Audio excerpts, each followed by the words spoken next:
Hej, počkajte, nevyhadzujte ho. Niet divu, že ho milujú používať aj profesionálne basketbalové ihriská.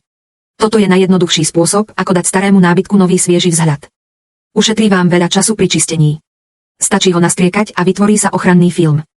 Dlhotrvajúci, odolný a s lesklým leskom. Účinne opravuje drobné škrabance. Odolný voči opotrebovaniu, vlhkosti a prachu. Čistenie podlahy je hračkou. Tento sprej na drevo naozaj rýchlo odstraňuje staré škvrny zo stolov. Stačí ho nastriekať a utrieť a vaše drevo opäť získa čistý a lesklý vzhľad. Funguje dokonca aj na hlbšie škrabance na podlahe, pomáha opraviť poškodené drevo a obnoviť jeho hladký a lesklý povrch.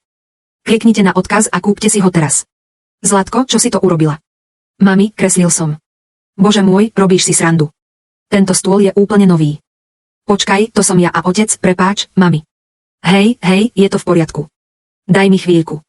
Páni, vyzerá úplne ako nový. Áno, Zlatko. Na budúce skús tapetu, je to najjednoduchší spôsob, ako dodať starým podlahám svieži nový vzhľad. Jednoducho nalepte tapetu pre dlhotrvajúci lesk.